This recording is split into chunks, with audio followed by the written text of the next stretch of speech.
Hey guys, welcome back to Let's Play Final Fantasy VIII. Last time we went to the Fire Cavern and we did pretty much what we were supposed to do. We got ourselves a low-level GF and I would assume we passed our test. Now, in between episodes I did the small amount of battling that I said I was going to do, and we learned the card ability here. Now, whenever a GF learns an ability, we also learned Ice Mag RF, which stands for Ice Magic RF. I'll get into it later. But anytime a GF learns something, they will automatically select something that you don't want them to learn. Typically either boost, or the GF HP, or Summon Magic plus whatever percent. We basically don't need those in the entire game, so just ignore them. But as soon as we learn something, it stops trying to learn the thing that we learned, and we need to select something new. In this case, we're going to select Thunder Magic Refine, and we're going to want that as well. The next thing I'll be working on after that is likely going to be Card Mod, because that is one of the most broken abilities in the game, and we will get there. After I learned Ice Magic, I moved on to Strength Junction, which is the next thing I want to get for you, and you're still working on that. Just wanted to show that off there. Okay, now that we're basically finished up with our business here in the Fire Cavern, I did want to point out one thing, that the timer from the previous episode, you're aiming for a value between, or I think it's below 7 seconds, so you want to kill Ifrit with about 12 to 20 seconds to go to get your ideal value. Now, based on how I've looked at everything in my recording, I should have done it with like 1 second to spare without zeroing out. So hopefully that works. Also, for whatever reason in the Japanese version, the countdown timer continues past defeating Ifrit until you leave the cave. So you'd want to change the amount of time you put on your clock. It's kind of weird that way. I've never heard any explanation as to why. But as you can see, we've learned the card ability, so we're just going to equip that. And I've also re-equipped the GF ability, because I forgot I'm going to use that upcoming here. One other thing of minor note, the ability that the way I've recorded here, the 4x3 in a 16:9 file, I've done that because of the opening and the ending. Let me know if that's an issue for anybody. I don't think it will be. Primarily, it would cause, you know, the black bars all around the whole thing if you watch on a 4x3 monitor, but that's not particularly common anymore. But either way, if there is an issue with it, let me know. It's just a pain, and I've spent way too much time trying to figure out how to make it all work with the software I have, and it hasn't been going well. So if I don't need to change it, I'm not going to. But anyway, let me know. All right. Now that we have the card ability learned, and we've made our way to the beach, we need to do something. We need to come here with the card ability, and with the GF ability and Quetzalcoatl on Quistis. Now, the reason why we want to do this is we want to turn these enemies into cards. Now, if you deal enough damage to them, they will raise up out of the ground, as I showed in the previous episode. Quetzalcoatl deals pretty much the perfect amount of damage at our levels to raise the guys out of there without killing them, because we don't want to kill them. And these guys have about 300 HP, so it's a decent amount. Quetzalcoatl, if I remember, does about 150 or so. And once we've done that, depending on whether you get lucky or not, sometimes you can try just using card. Card, by the way, has a higher chance of working depending on the amount of HP the enemy has. The lower their HP, the higher the chance that card is going to successfully work. If it does work, then, well, we're not there yet, but if it does work, we will successfully turn the enemy into a card, a la Pokemon style. Except for in this case, we're not turning monsters into balls, we're turning them into cards. And for some reason, scan doesn't work on them. I'm not exactly sure why, but it could be that they're a higher level than me. I don't think that's the reason, but if you haven't dealt enough damage with just Let's try that again. If you haven't done enough damage with just Quetzalcoatl, you can use Squall as a buffer for some additional damage. So they have about 300 HP, so one attack with Squall after will be more than enough to get everything working for you.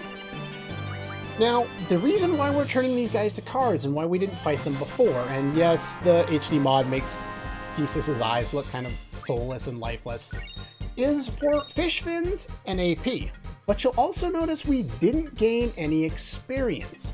Turning an enemy into a card will not gain you any experience, and that's what we want because we want to maintain a very low level early in the game for a couple of reasons. Now, the other reason why I'm here fighting enemies on the beach is because of that fish fin drop. I want to get the AP. That's helpful. 6 AP is really, really nice, especially when you can get it without, getting any experience. But in addition to that, I also want the fish fin items. I want at least 5 of them. You could go 10 if you wanted to. I'll get a certain amount, and I'll do that pretty much all off screen because you don't need to watch me do any more of this stuff. So anyway, I'm going to do that, and then I'm going to come back. We're going to head over to the forest to get one specific item from an enemy, and I think then we're going to head to town. There's a town over there. We should probably go check it out. And we're back, and we got all the fish fins that we need. And now that we've done that, we can run into a random battle. Fine, that's good too. Okay, these guys are the bite bugs. These are the basic enemies of the game. They're like goblins in other Final Fantasy games, specifically the earlier ones, where they're just basically there to kill if you need something very, very easy to kill. Now, there are 2 unique enemies to the forests, and this is the one I want. And it's sad that I know that by its cry. The other enemy you'll encounter here is something we'll see later on. It's a really powerful enemy that you really don't want to fight right now, so I would stay away from it. Theseus even gives you a little running away tutorial if you happen to run into it. I'm not going to show that off because I don't really care to. I'm going to draw some cure spells while I'm here, since you can get cure from this guy. The main point, though, is wanting to fight the Caterpillar, or Catership Pillar. I don't know why they name things weird, but they do. But anyway, so we're going to run into here, we're going to fight this guy. Now, my goal here is to weaken it just enough so that I can use card on it. I don't happen to know off the top of my head how much HP this guy has, but it's not working. So we're just going to keep trying over and over again. We'll do a little bit more damage. We'll try and card him. Like I said, it's a higher chance the lower the HP is, but it's not a guarantee. So, take with that what you will. Even if you have it at really low HP, you're not guaranteed to capture this guy. And apparently it's not going to work at all. One more hit. Come on, big money. I shouldn't have pulled the trigger. Thanks, game. Oh well. We gain a little bit of experience. It's not the end of the world. More experience than I wanted to get. But we get the spiderweb. That's the main point. We'll put that to use a little bit later. If you don't want to fight this guy to get it, there are other ways of getting it later on that don't involve fighting it. I'll show you later. But anyway, we'll get back on the road, we'll get into town here, and we can talk to a couple of people. We've got a mechanic. You had an assistant that quit. Well, I'm not particularly worried about, your mechanic stuff. Or this garden festival. I think I've heard somebody talking about that, haven't I? You sing ballads. Okay. This...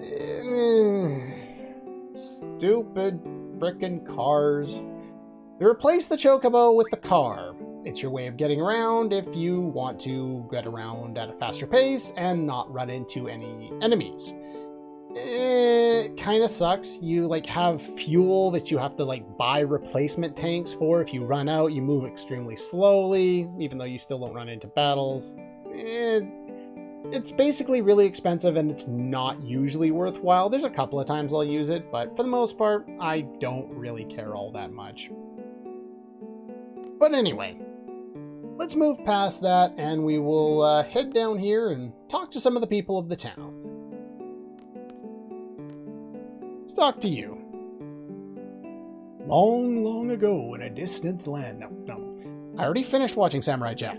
Put it behind me. The world was made, there was a strong god named Hein. I told you we'd actually get some information about this. God was very, very strong, but after fighting a lot of monsters, he became tired. Why was he fighting monsters if he was a god? Makes about as much sense as Rage of Bahamut.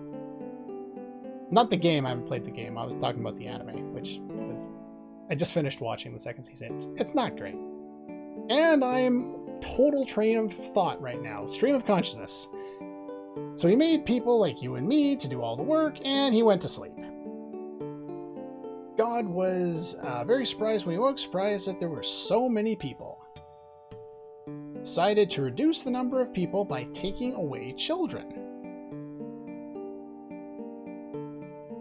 So the battle against Hein began. Even though the people were small, they all got together and finally cornered him. Hein didn't know what to do. Out of desperation, he gave half of his body to the people and ran off with the remaining half. He tricked the people, huh? The half that he ran away with was the half that had the stronger magic. Interesting. Well, it kind of explains things. They talked about this idea of a sorceress and, you know, coming from that age. So just kind of keep that in mind till later. Do you continue your story or might be close by, might even be watching you? Watching you. No. Anyway, let's keep exploring the town here. There's a couple of things we can get while we're here. Let's talk to you. I have no idea. What happens when I run into your house? Zell's room, huh? So we can't go up there. Anyway, let's go over here. Why do we want to go over here? Well, there's a kid here. We can talk to him. Oh? Well, on the floor here, an old issue of Timber Maniacs. Not. Okay? This game is dumb.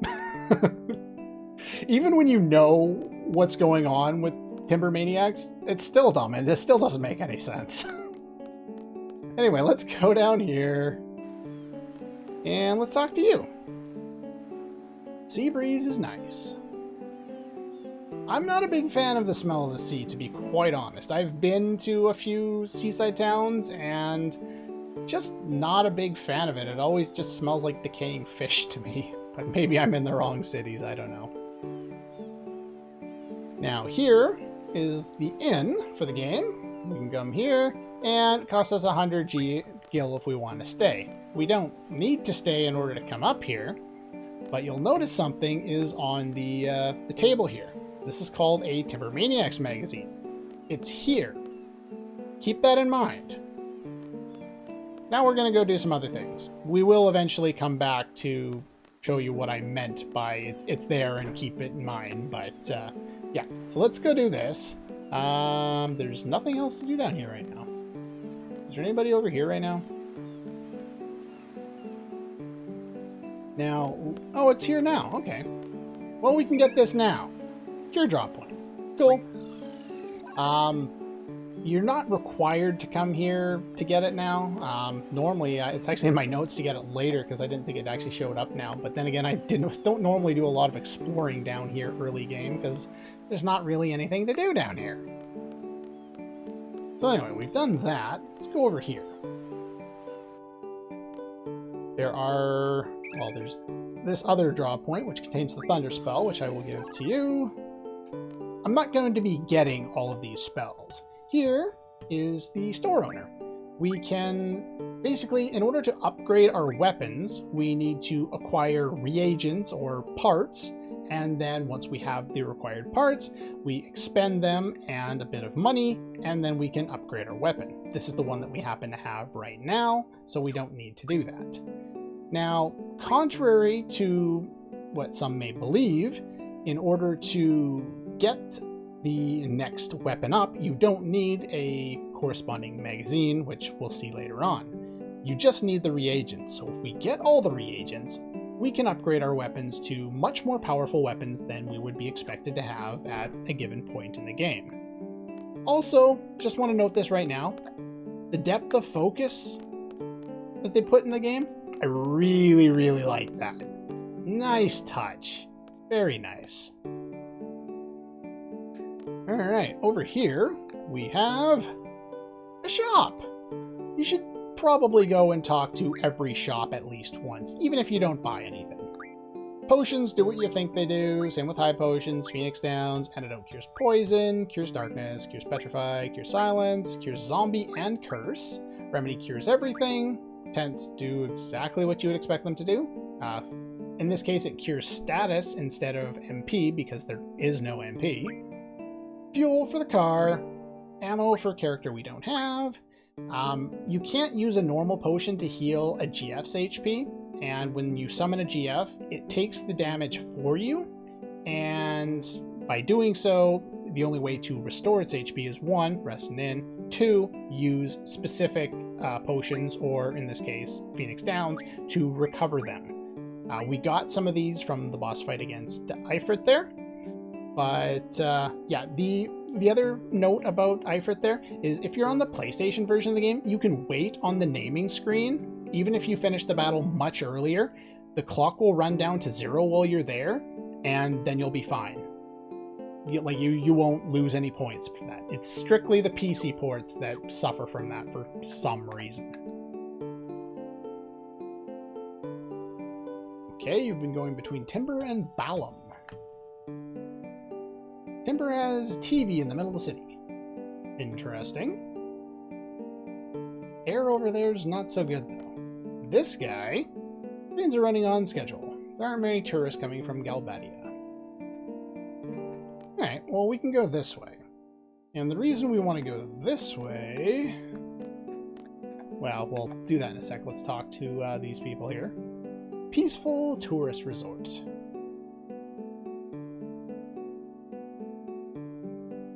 Apparently Timber was occupied by Galbadia. Yeah, we're from around here. Yeah, big military academy. Now, here on the ground, it's hard to see. There is an old issue of Timber Maniacs. This one's real. Now, for some reason, and there's limited numbers of these. Oh yeah, there's somebody else to talk to over here. Spotlight technician? Yeah. Big parade in Galbadia, huh? Sell them and make big money. Okay. Why'd you bring it up then? But anyway, we got that book. Yeah, this has regenerated already based on our number of steps, but it is probably in a more pale state, so we're probably going to get a lot less than we did before. There's actually 3 different states. There's fully charged, half charged, and completely empty. And I'll go into that in the tutorial. There's no point in going over it here in any more detail. But yeah, the magazine that was there on the table before, it is now gone. And the reason why that's important is because it's actually the same magazine. In terms of the game's code, for some reason they just put it in 2 spots. Wherever you pick it up, that's the one you get. It's the same one whether you got it in this place or that place, so it doesn't really matter. Now I do need to save because we need to do something. Okay, so now that we've saved, we want to go do something. Actually, I don't specifically think this one had to be a save, but I already saved, so it doesn't matter. We want to go over here. We want to talk to the one person I didn't talk to before. She is the Queen of Cards. Now, this is going to start to get into a small aspect of the card game side quest thing, and we can learn different things. This region's rules. Open is the rule that's here, and if you pay her 30,000 gil, she'll put out, in this case it's the same rule, it's random which one she chooses. You want to do this? Hell no, I don't even have that kind of money. you press the square button, or I guess the A button on the 360 controller, you can challenge her to a game of cards. You can do this with most people in the world. Most people in a given region, say Balamb, Galbadia, etc., will have the one trade rule defaulted, and everyone in that region will play by that rule. The Queen of Cards, she can change the trade rule in an area. When you play against her, you don't have to complete the game, you can quit right out. But when you select her, then you can go and challenge somebody else, and we can't challenge this person. But you can go and challenge somebody else to a game of cards and check to see if that trade rule has spread throughout. Typically, whatever the most recent one will be the one that's spread. Well, I couldn't remember who you were supposed to challenge to cards. I think there's actually a guy further back. I can't remember. In this case, the different trade rule has spread, meaning when you play cards, the difference between the amount of cards you hold at the end of the game and the amount of cards that they hold is how many cards will change hands instead of just one. The direct rule is a clusterfuck, and I'm not even going to get into it. All is the one we want to have, so we want to keep challenging her and quitting out until she plays all again. Nice. I think it's the guy in the back. Can't remember. Yeah, I'm pretty sure you can play cards against the guy in the back, but I'm already halfway this way, whatever. Doesn't matter. But anyway, we're going to challenge her, and now there is something to be said. There is basically what's called degenerating. A trade rule can sometimes degenerate in the order of all, direct, difference, and then one. So the downside to selecting all is it can degrade into direct, which is the worst possible rule. And so basically I'm going to go back and forth, challenge her a few times, get all, go back over there, challenge her again. It's kind of tedious, but one of the interesting aspects of doing this is once it eventually works, you've spread that rule throughout the region, and meaning so not only people, say here in town, but also people in the garden, because it's also part of the Balamb region. And the game is not liking me. But so what I believe here has happened is the rule has degenerated from all to direct. So if I go back enough, then we can get the all rule to show up. And I actually got to show that on screen. Now this won't always happen, but it does happen sometimes. So once we've got that to stick there, we probably want to play the game. I don't think you have to, but we want to play the game and see if we can get the card, to win some cards. Okay, so the way this game works is at the start of each game, you're going to select the cards that you want from your available list, so any card that you happen to have. Now, the 4 numbers on the cards initiate your attack and defense strength in the correlating direction. So 9 up on Ifrit's card means he can attack with a strength of 9 upward, but only a strength of 2 downward because he's got a 2 facing down. It's pretty straightforward. Now, the downside to challenging this person early on is our cards suck balls. And I'm not going to win this, am I? I'm not going to win this. So yeah, the idea here is we're trying to win a number of really good cards really quickly so that we don't have to go through the long, drawn-out process of trying to get them slowly, and chances are you're going to lose a few times. This match is not easy, and you're probably going to lose a lot. The reason why we selected all is because we want to win all of their cards. But that means if we lose all of our cards. So I'm going to reload that save file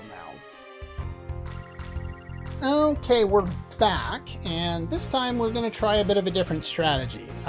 Trying to win a card game early on is very, very difficult because the cards we have are severely underpowered compared to theirs, as you can obviously see. So we need to employ a little bit of strategy here. And the strategy that I want to do is play cards specifically that are weak and put their weaknesses out there. And the reason why I want to do that is so that I can take those same cards back. Let's do it. Let's do it this way. Because the idea here is they flip my card, and then I flip it back. And in that process, I've managed to keep that card safe. Now, because we can see the abilities the other card has, see I have 5 defense on the right here, there's nothing that can take 5 defense on the right. So I'm going to play this card here, and all of my cards are safe. I don't have to worry about them at all. And let's see here. I'm going to play this one here.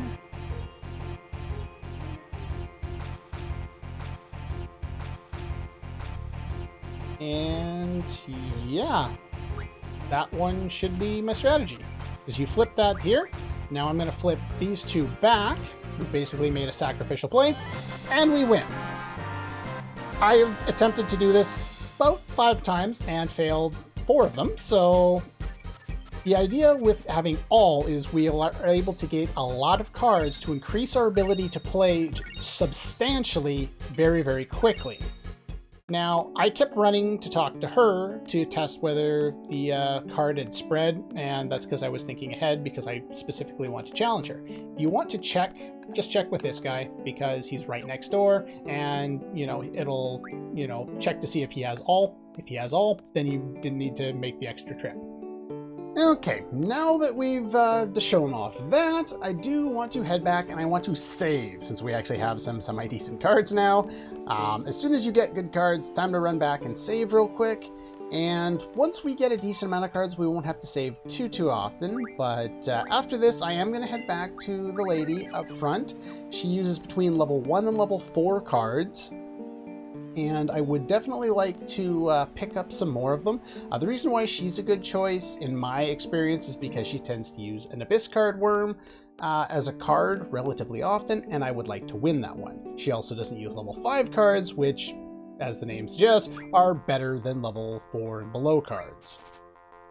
So now that I have some semi-decent cards, we're going to basically play with those ones instead. So almost all the cards that I won from her last time, I'm going to use. We're still going to employ a similar strategy of trying to make it so that our cards, the ones that we flip, aren't going to get flipped back. So in this case, they don't have anything stronger than 6 power against the right side. So I'm going to play this card here. And we've basically got a bunch of cards safe there, and for some reason they played the T-Rex up there. They should have played it on the right side to take my card because I couldn't have taken it back, but whatever, that's fine. So we're going to play this card here as a defense to keep the other card safe, and sure, you're able to take that. I'm not particularly worried about that because I can take it back and you can actually take it back after that. But what I'm going to do first is I'm going to play this card here, which both protects my card that I played and the one that I just took. And the next play I'm going to do is a defensive one by playing this card here. So I didn't have to worry about it. And I got some more cards, which is very nice. Basically, we now have a respectable enough collection so that we can move on and actually play some cards and win a few cards, which we'll be doing in the next episode. At least I believe so. And my timer wasn't going for that explanation, so I'm not sure why. One final note before we leave the city, no, I don't want to go in there, is later on there will be somebody down here, which is probably why I had my notes to go down here. There will be a guy sitting right about here by the dock. Unless you're in a really bad situation, never challenge him to cards. He has a hidden ability called Null, which basically removes all rules from the world, and, well, not from the world, from this region. You don't want that because the open rule is the most valuable rule in the game, and we want to make sure we keep that one. Anyway, I'm probably going to challenge the girl a couple more times. Thank you. A couple more times off screen in between episodes, and get a couple more cards. And then in the next episode, we're going to head back to the Balamb Garden, and we're going to try and move forward with the plot, which may include playing a little bit of cards. Anyway, that's all for this one, and I'll see you guys next time.